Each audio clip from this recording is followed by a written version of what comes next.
오늘 예수님과의 대화의 가운데 그 대화에 동참한 사람들의 이야기를 들어보면 진짜 나쁜 사람이 누구인가 또 한번 생각하게 되었습니다. 어쩌면 우리가 생각하는 정말 나쁜 사람은 우리가 생각하는 야수같이 생기지 않았을 가능성이 아주 높습니다. 우리는 나쁜 사람은 딱 얼굴만 봐도 저 사람 나쁜 사람이다, 인상이 좀 험악하다, 이렇게 느껴지는 사람이 있습니다. 이렇게 범죄형으로 생겼거나 이렇게 좀 나쁜 일을 하는 사람과 좀 닮은 사람들이 그럴 수 있는데, 제가 이렇게 보니까 정말 나쁜 사람은요, 자기 손에 피를 안 묻히고 사람을 죽이는 사람들이더라. 그 뒤에서 이러는 거죠. 정말 깡패 같은 사람을 돈으로 살 수도 있고, 누구를 죽여달라고 고용할 수도 있고, 아니면 누구를 죽이고자 하는 마음으로 말을 퍼뜨릴 수도 있고, 실제로 악한 사람이 어떻게 보이냐면 아주 우아하게 보입니다. 그래서 어쩌면 지금도 우리가 지금 살아가는 이 시대에 정말 나쁜 사람들은 어쩌면, 다 그렇진 않겠죠, 어쩌면 존경받는 자리에 있을지도 모르겠습니다.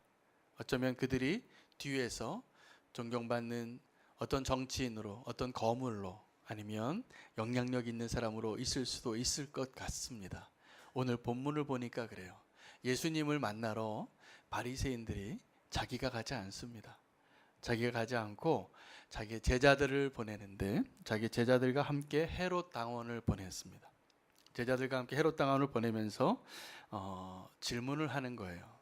질문하는데 거기에는 이 제자들과 헤롯 당원을 보냈던 바리새인들의 의도가 분명히 드러나 있습니다. 그들은 뒤에서 예수님을 모함해서 정치적인 발언을 하게 해서 예수님의 말에 꼬투리를 잡고 그것을 정죄하려고 보냈던 그들의 의도를 예수님은 다 파악을 하셨습니다. 헤롯 당원이라는 사람들은 어떤 사람이냐면 헤롯 국가의 열정인 사람들이죠. 어떻게 보면 매국노일 수 있습니다. 그들 가운데서 그 공산당이 충성한 사람들 같은 사람이죠. 그런데 이 사람들은 굉장히 정치적인 사람들이지만 또 종교적인 사람들이었습니다.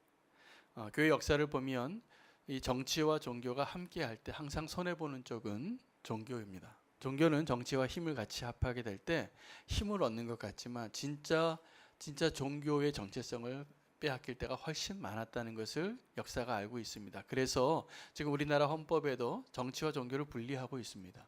그렇기 때문에 우리가 신앙생활을 할 때 이게 가능한 거예요. 오늘 이 질문이 이 아주 핵심적으로 보면, 더 뿌리를 보면 정치와 종교의 문제이거든요. 그래서 그 사람들이 이 정치성 짙은 사람들을 함께 보내면서 예수님에게 종교인으로서의 칭찬을 해요. 아첨을 하는 거고, 예수님이 듣기 좋은 말, 사실이지만 그들의 의도가 잘 드러나는 표현들을 우리가 한번 살펴볼 필요가 있습니다. 맨 처음에 이들이 어떻게 불렀냐면 선생님이여 라고 부릅니다. 예수님 선생님 맞으시죠? 그렇죠? 틀린 말 하나도 없습니다. 자, 그런데 그들의 의도가 있는 겁니다. 당신은 참되시고 진리로 하나님의 도를 가르치십니다. 맞죠? 그들이 원래 이거에 동의를 안 했는데 지금 예수님을 좀 시험하려고, 함정에 빠뜨리려고 너무나 당연한 말을 예수님에게 이 사람들을 보내서 하고 있다라는 겁니다. 예수님은 참되시고 진리의 말씀을 가르치시는 분이십니다. 또 아무 거리낌도 없으십니다. 이게 무슨 말이냐면요, 예수님 보고 좀 말을 해보라는 거예요. 아무 거리낌 없이 주저하지 말고 말하라고 지금 이 얘기를 하는 거예요.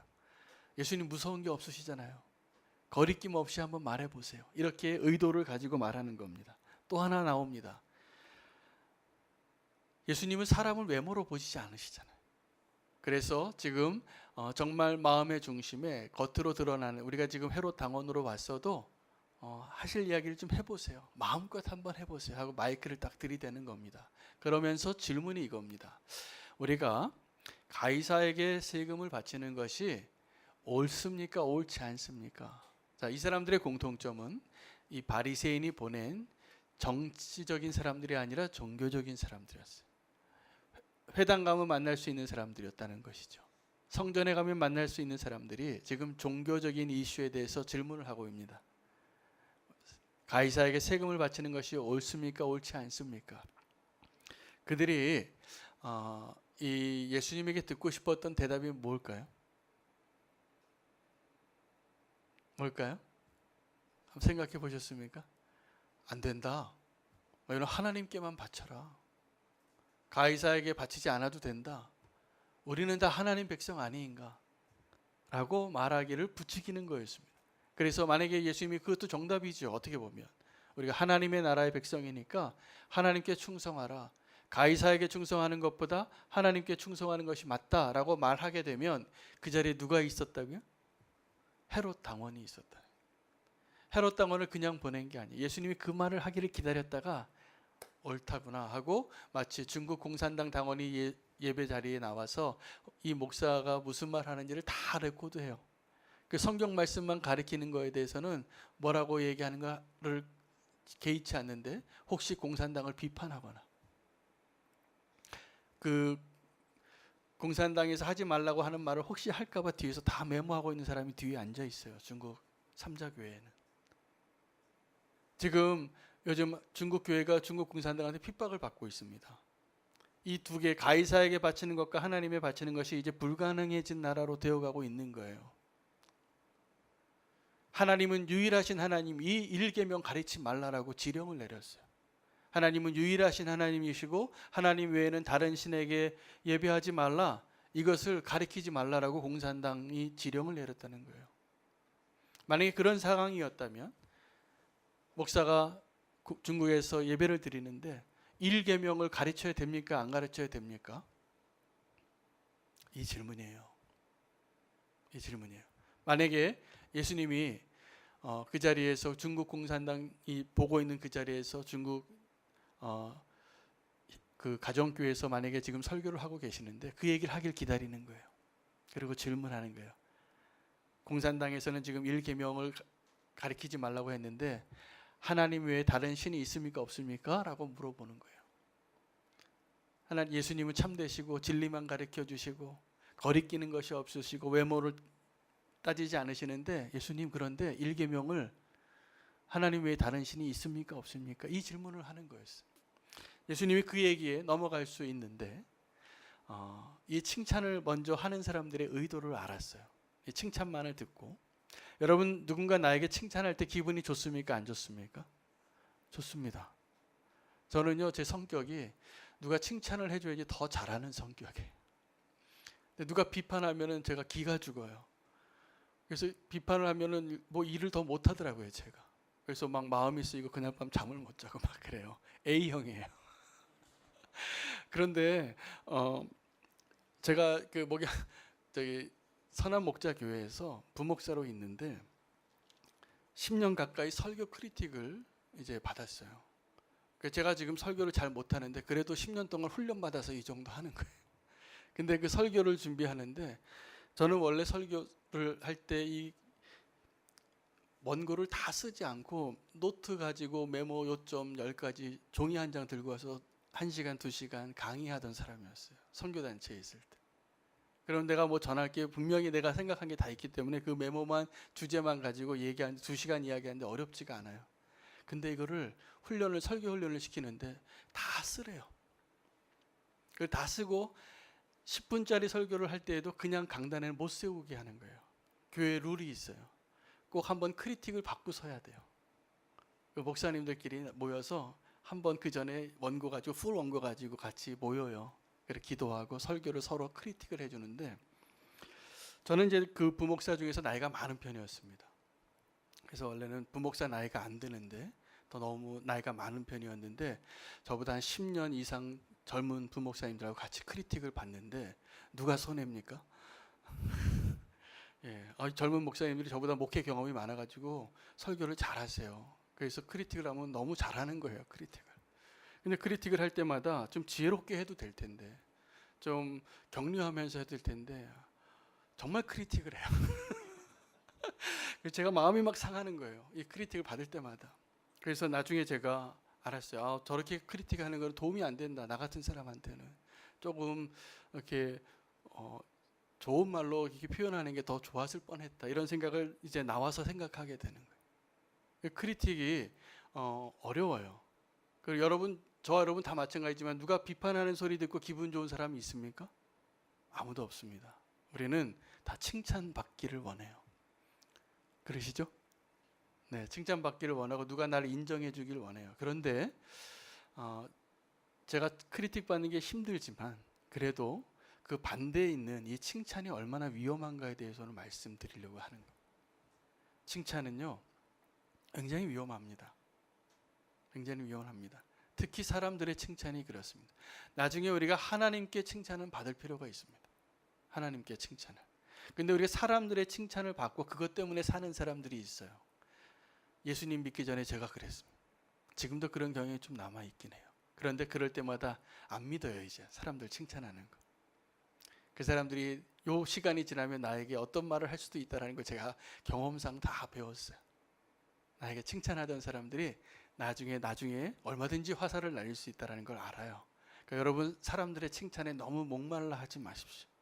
그것이 의미도 없고 도리어 위험해지고, 그것은 내가 나를 칭찬하든지 아니면 다른 사람이 나를 칭찬하든지 그것은 나를 향한 아부예요. 나를 기분 좋게 해요. 나를 기분 좋게 해서 어떤 일을 하죠.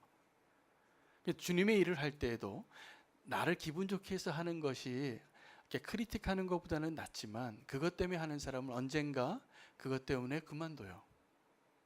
그것 때문에 그만둬요. 그래서 칭찬이 위험합니다. 칭찬은 굉장히 중독성이 강해요. 칭찬을 받으면 엔돌핀이 막 솟거든요. 그리고 막 내가 행복하고 이 일을 더 하고 싶고 더 헌신하고 싶어요. 그런데 이 칭찬, 사람의 칭찬에 중독되면 사울같이 됩니다.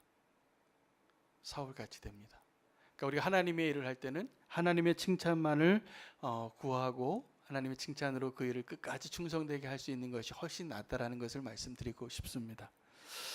원래는요, 우리가 하나님께 칭찬을 받는 것은, 진정한 칭찬은 이런 거죠. 우리가 종의 태도로 칭찬을 받아야 합니다. 우리 종이 어디 가서 일하고 들어오면 수고했다고 주인이 발 씻고 먼저 나 대신 수고했으니까 나보다 먼저 먹으라고 말하는 주인 없습니다. 너 이제 수고하고 들어왔니? 그러면 내 발을 닦아라. 이게 종이 하는 일이에요.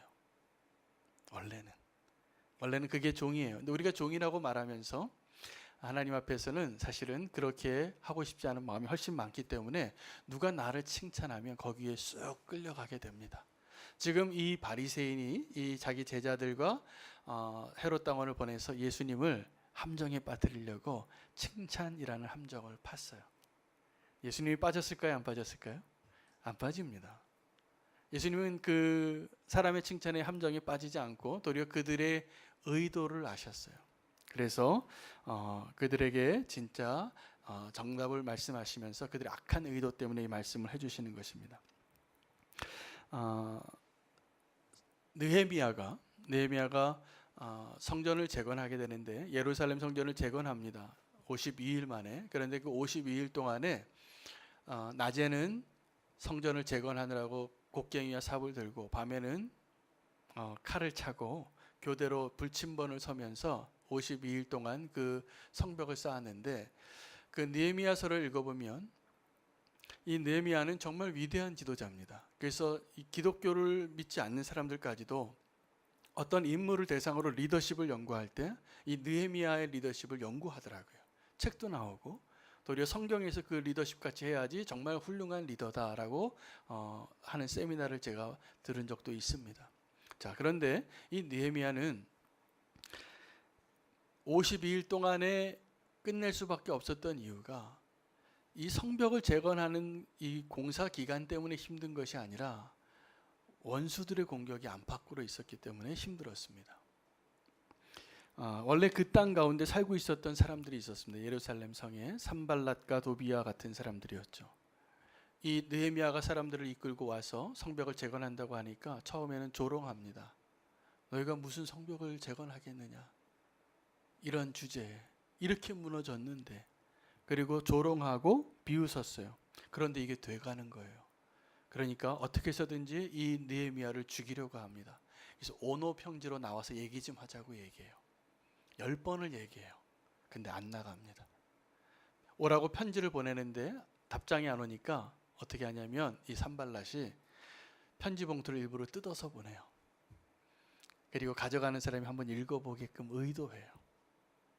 의도해서 이 지금 느헤미야가 이 수산궁의 명령을 어기는 반역하는 일을 하는 것이다라고 소문을 내기 시작해요. 그 소문이 나는데 끝까지 이 느헤미야가 그 함정에 빠지지 않습니다. 나중에는 어떻게까지 하냐면 자기가 원래 아끼던 사람이었던 스마야를 매수해요. 스마야가 얼굴을 보이지 않으니까 왜 이렇게 안 보이냐라고 스마야에게 찾아갔을 때 이 스마야가 이렇게 얘기합니다. 하나님이 말씀하시는데 이 밤에 네가 죽을지도 모르니까 나랑 같이 이 외소 안에, 이 성전 안에 외소라는 그 장소가 있는데 그곳에 우리 같이 숨읍시다. 거기 들어가면 죽이려고 그런 거였어요. 근데 느헤미야가 이렇게 이야기합니다. 나 같은 사람이 숨어서 뭘 하겠다고, 살면 얼마나 살겠다고, 나 안 숨겠다고 다 그것을 분별하는 거죠. 이 느헤미야의 함정은 뭐였냐면 두려움의 함정이었습니다. 지금 예수님에게 찾아온 이 함정은 칭찬의 함정이었다면 두려움의 함정도 완전히 속이는 일도 있습니다. 시므이가 레위가 자기 누이 디나가 불행을 당하니까 복수를 하기 위해서 서로 동상이몽을 하면서 이 세겜의 족속을 다 죽이려고 하나님을 팔아요. 우리가 너희와 함께 살려면 너희가 하나님과 같은 언약의 백성이 되어야 되는데 할례를 좀 받으라. 할례를 다 받으니까 그 사람들은 또 딴 생각이 있었죠.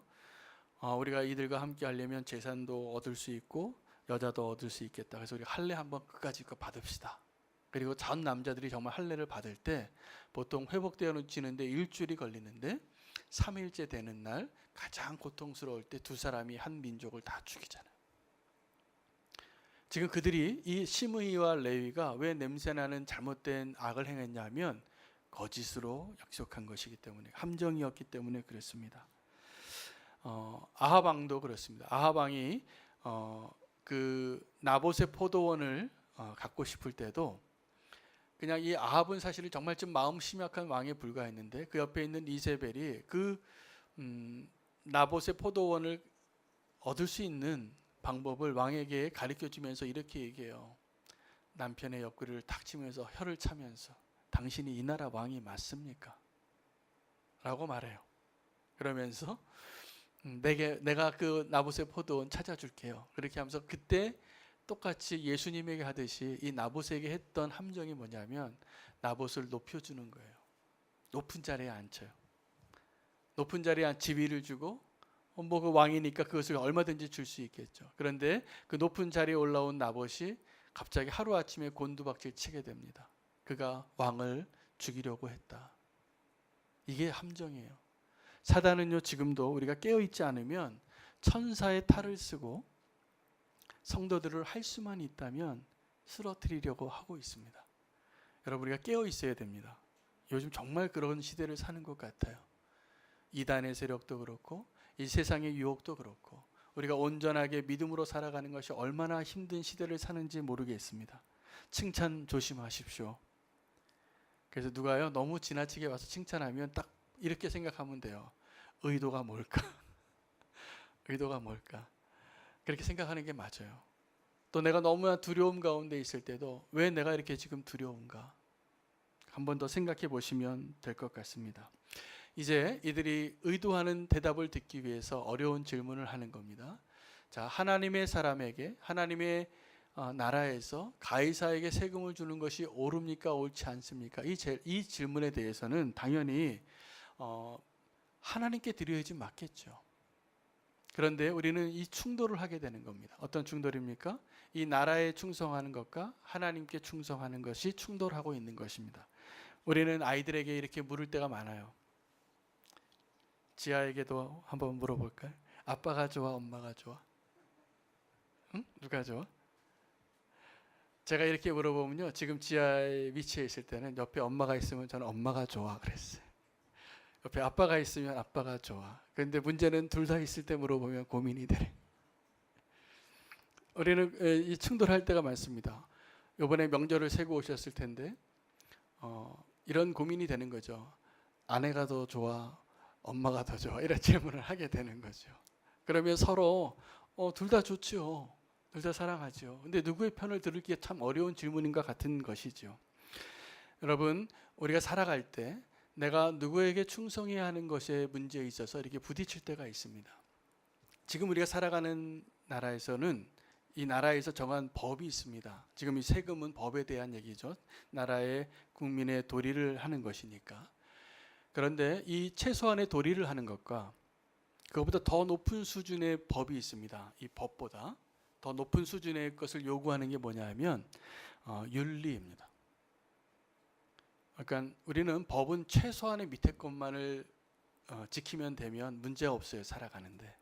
근데 그것보다 더 높은 수준을 요구하는 게 윤리예요. 근데 윤리보다 조금 더 높은 수준을 요구하는 게 양심이에요. 그게 종교가 말하는 거예요. 그런데 우리가 지금 이 더 높은 수준의 것을 요구하는 사람들끼리 지금 이 얘기를 하는 겁니다. 그런데 저기 그 법으로 지금 가이사에게 세금을 내는 것이 옳은 것인가요? 옳지 않은 것인가요? 여러분 어떻게 대답하시겠습니까? 여러분에게 찾아오면 가이사에게 세금을 바쳐야 됩니까? 말아야 됩니까? 바쳐야 되죠. 그런데 우리는 지금 당연히 그렇게 말하는 것이 틀리지 않아요.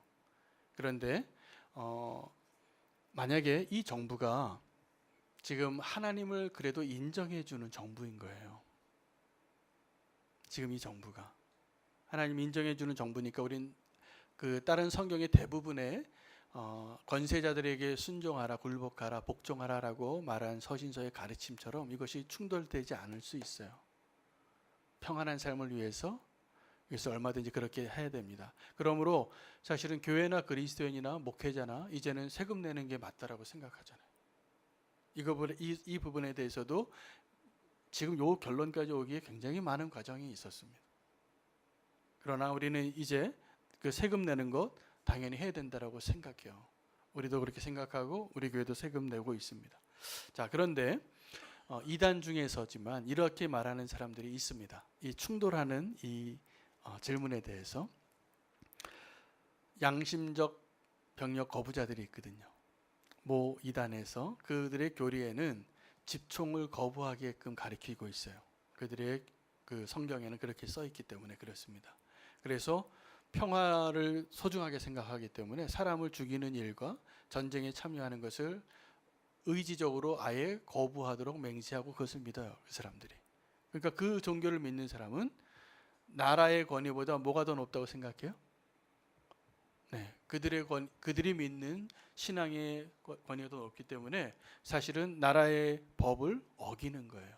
그래서 여태까지는 그 사람들이 다 감옥에 갔습니다. 감옥에 갔는데 이제 법이 하나 개정이 돼서 대체 근무를 하게 된 것입니다. 제가 알고 있는 모 연예인이 아주 신실한 크리스찬이었는데 이 연예인이 지금 우리나라 국민들한테 용서를 못 받고 있어요. 왜 못 받고 있냐면 군대를 안 갔어요. 군대를 안 가려고 국적을 바꿨어요. 저는 그것이 정말 잘한 일인가. 오늘 예수님의 답변대로라면 가이사의 것은 가이사에게 하나님 것은 하나님께 드리는 것이 나을 뻔했는데 한 개인으로 봐서는 굉장히 안타깝지만 결론적으로는 이것이 부딪힐 때 그의 선택이 무리를 일으킨 것 같이 보여지게 되어져 있다는 것입니다. 여러분 그러면 제가 또 하나 중요한 질문이 있어요. 오늘 이 질문에 대한 우리가 정말 생각해야 될 질문은 따로 있습니다. 예수님은 그 명대답을 하셔서 그들의 함정에 빠지지 않고 그냥 가이사의 것은 가이사에게 하나님의 것은 하나님에게 그 동전 한번 보자. 누가 그려져 있냐? 가이사가 그려져 있습니다. 그래? 그럼 가이사의 것은 가이사에게 드리면 돼. 하고 이 신앙의 양심을 타협하지 않고 그렇게 하라고 말할 수 있는 선을 잘 그으신 것이죠. 그래서 가이사의 것은 가이사에게 하나님의 것은 하나님께 드리라 그랬는데 우리에게 질문은 이것입니다. 첫 번째 질문은 우리는 가이사의 것과 하나님의 것을 동시에 섬길 수 있는가예요. 우리는 이 예수님의 대답을 오해하면 안 됩니다. 가이사의 것은 가이사에게 드리고 하나님의 것은 하나님께 드리라고 하는 것이 가이사도 섬기고 하나님을 섬기라고 말한 것이 아닙니다. 그것을 시험하려고 하는 사람에게 대답을 그렇게 지혜롭게 해주신 것뿐인데 중요한 것은 너희가 하나님의 것을 하나님께 드리고 있느냐입니다.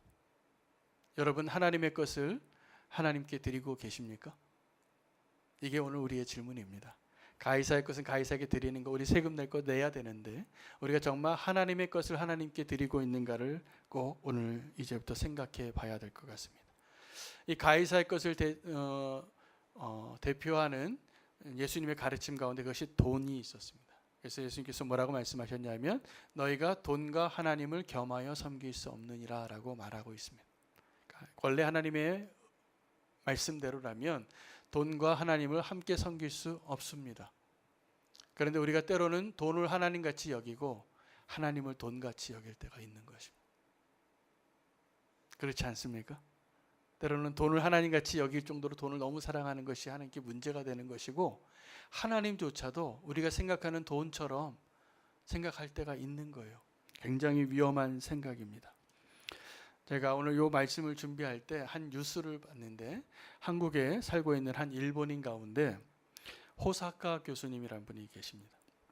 이분이 63세이신데 세종대 교수인데 최근에 한일 관계의 갈등에 대해서 아주 탁월한 안목으로 설명을 해주셔서 제가 공감하게 됐습니다. 제가 이분의 의견이 맞다라는 생각이 들더라고요. 지금 일본이 원하는 게 뭔지를 아냐는 거예요. 여러분 지금 일본이 초계기를 가지고 우리나라를 자극해요. 자꾸. 그들이 원하는 게 뭘까요? 우리가 그들을 공격하길 원하는 게 실제로. 그러면 일본의 헌법이 바뀔 겁니다. 지금 아베 총리가 임기가 얼마 안 남았는데 아베 총리가 정말 원하는 게 뭐냐면 헌법을 바꾸는 건데 그 헌법이 지금 일본의 헌법은 평화 헌법이에요. 그래서 일본이라는 나라는 지금 전쟁을 준비할 수도 없고 전쟁을 시작할 수도 없는 나라로 헌법으로 규정해 놨어요. 가장 높은 법에다가. 그런데 아베를 비롯해서 지금 일본이 원하는 것은 뭐냐면 우리도 전쟁을 일으킬 수 있는 보통 국가로 바꾸자예요. 근데 지금 일본이 원하는 것은 남한과 북한이 통일되는 걸 원치 않습니다.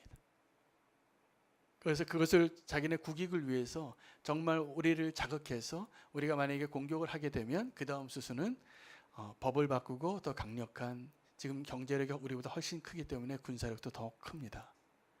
그래서 그들이 원하는 대로 되어질 것을 이 호사카 교수가 얘기하는 거예요. 그러면서 이렇게 얘기를 하는데 지난 일본 역사 속에서 일본이 중국과 일본을 상대로 수많은 전쟁을 일으켰는데 다 동일하게 그들이 먼저 공격하게 만들었다는 겁니다. 탁월하죠. 이 함정을 파는데 아주 탁월한 나라인 거예요. 그리고 결국은 자기가 원하는 대로 하는 거죠. 오늘 이 본문에 이 바리새인들이 제자들과 헤롯 당원을 보내서 예수님에게 칭찬을 하고 예수님이 그 정치적인 함정에 빠뜨리게 하는 것과 똑같은 일을 지금 하고 있구나 라는 것을 제가 알게 됐어요. 오늘 본문을 묵상하다 이 뉴스를 보니까. 그런데 이 호사카 교수는 지금 국적을 바꿨습니다. 일본 사람이 아니라 한국 사람이에요.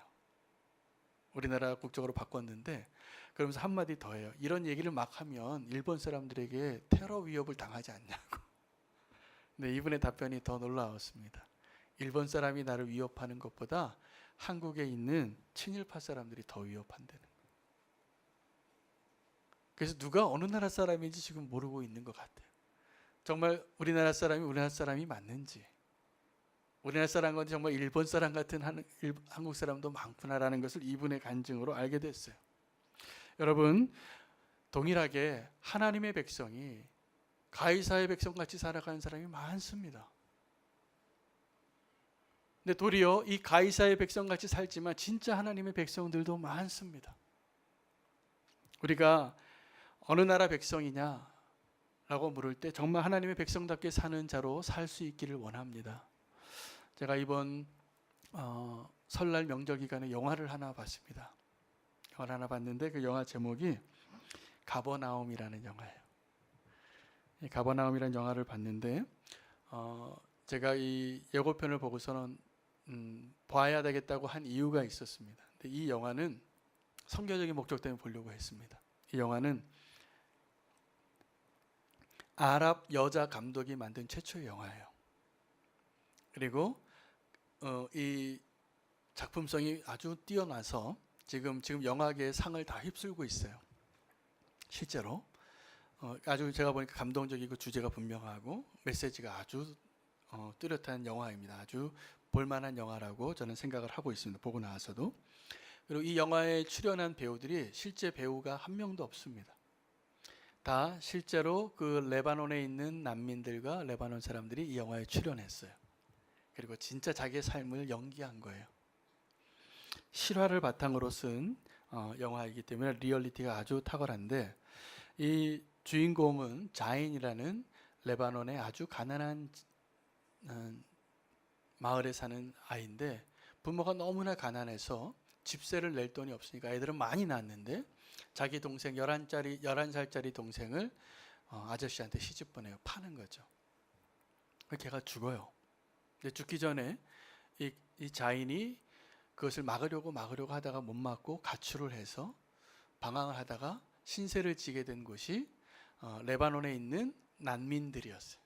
그러니까 이디오피아에서 온 여성의 집에 홀로 미혼모로 아기를 혼자 키우는 그 여자에게 빵 좀 달라고 이렇게 들어가요. 서로 불쌍한 사람이 불쌍한 사람 거둔 셈이죠. 근데 이 자인은 보니까 이 난민들보다 나는 더 불행한 거예요. 이 난민들은 그 NGO에서 빵이라도 나눠주는데, 옷이라도 나눠주는데, 이 자인은 그 나라 백성인데 엄마가 너무나 가난해서 출생 신고도 안 했어요. 존재하지 않는 사람이에요. 동생이 죽은 이유도 출생 신고를 하지 않아서 병원에 갔다가 치료 못 받고 죽은 거예요. 사람다운 삶을 살지 못했어요. 그런데 이 주인공이 감옥에 갑니다. 감옥에 가는데 그 감옥에 선교단체가 단기 선교를 와요. 단기 선교를 와서 이 감옥에 있는 사람들에게 하루 즐겁게 해주려고 선물을 주고 춤을 춰요. 춤추자고 하고. 그런데 이 영화의 모든 메시지의 흐름 속에는 그 선교를 하러 온 사람들의 그 춤에 동참할 수 없을 정도로 삶의 무게가 너무나 무거운 거예요. 그 제가 깨달았어요. 우리가 선교 이렇게 하면 안 되겠구나. 내가 이것을 왜 가치 있게 생각하냐면 그들의 시각에서 그들이 만든 영화가 그들이 느끼는 선교에 대한 나름대로의 메시지였죠. 그래서 막 춤을 추는데 그것은 그냥 딴 나라 사람들의 몇몇 사람이 흥청대고 있는데, 이 고통받고 있는 이 자인과 그 난민은 너무나 괴로운 사람들인 거예요. 너무나 아픈 사람들인 거예요. 근데 우리가 그리스도의 사랑을 전할 때 그렇게 전하고 있더라고요. 내 방식대로, 내가 좋은 대로. 근데 이게 정말 하나님 원하시는 선교인가 한번 생각을 해보게 됐습니다. 우리 교회가 앞으로 선교할 때는 어떻게 해야 될까 제가 한번 더 깨달은 바가 있습니다. 우리가 정말 그들과 함께 할 수 있는 선교, 함께 느낄 수 있는 그런 선교를 할 수 있는 교회가 되기를 원합니다. 근데 이 자인에 대한 이야기를 하는 건데요. 나라가 없어서 겪는 아픔이 있습니다. 여러분, 우리도 동일합니다. 우리가 하나님의 나라에 사는 백성 맞습니까?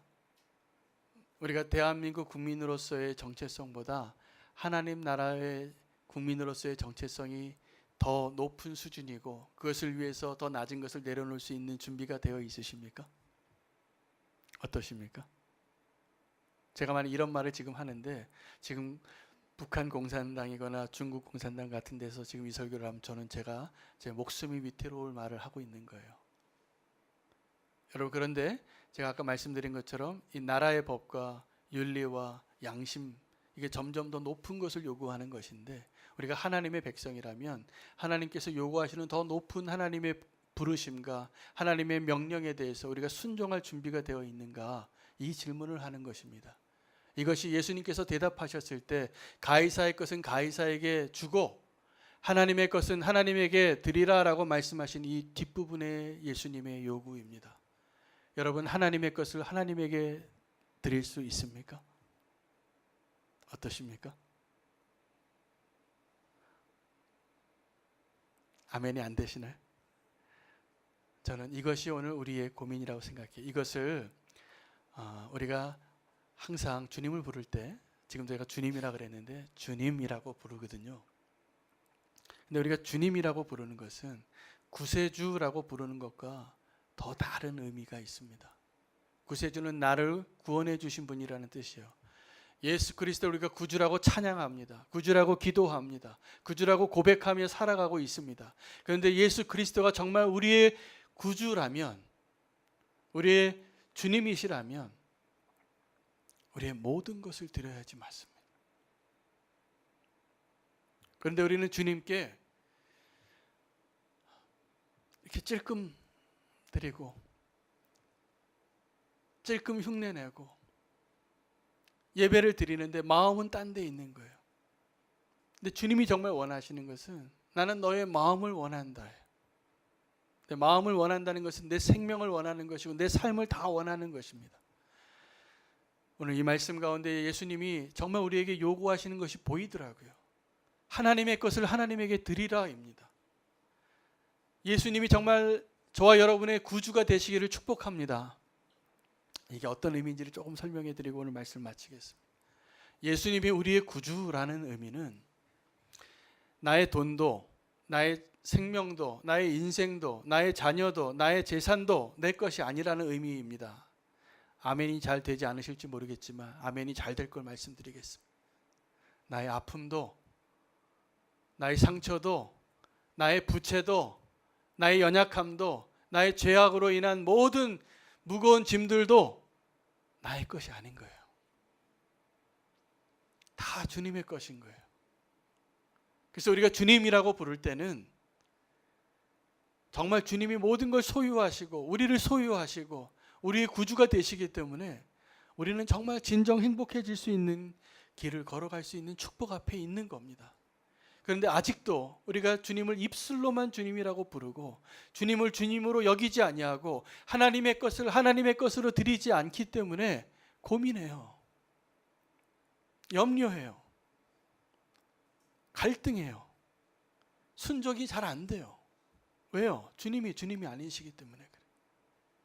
하나님이 아니시기 때문에 그래요. 하나님을 하나님 되게 하시기를 축복합니다.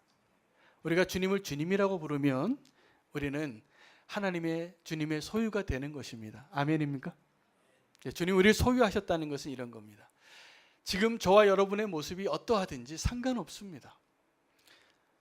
잘났든지 못났든지 상처가 많든지 내가 너무나 완벽하든지 다 상관없이 있는 모습 그대로 지금 주님이 우리를 받아들이세요. 우리를 이렇게 돈 주고 사셨어요. 십자가에서 대가를 지불하고 우리를 사셨어요. 자, 우리가 어떠한 모습이든지 우리를 받아들이실 수 있는데 더 중요한 게 있습니다. 그냥 그대로 내버려 두지 않으세요. 주님은. 여러분, 주님이 여러분의 주님 맞으십니까? 하나님의 것을 하나님 것으로 돌려드릴 수 있으십니까? 지금 내 모습 이대로 주님 받아주시길 원하십니까? 그럼 하나 더 중요한 질문을 하고 싶어요. 정말 주님이 저와 여러분의 주님이시라면 주님이 나를 지금 다루고 바꾸시는데 동의하십니까? 동의하십니까? 그것이 우리가 주님이라고 부르는 의미입니다. 주님이 주인이기 때문에 그렇습니다. 우리를 소유하신 분이기 때문에 그렇습니다. 정말 주님이 나의 주인님이 되시면 우리는 이제 걱정하지 않아도 돼요. 그런데 지금도 걱정이 돼요. 기도하는데도 염려하면서 기도해요. 믿고 기도할 수 있잖아요. 다 되어질 걸로. 그것이 안 되는 이유는 정말 주님이 아직도 나의 온전한 주님이 아니기 때문에 그렇습니다. He is the Lord of all, unless He is not the Lord at all. 이런 표현이 있어요.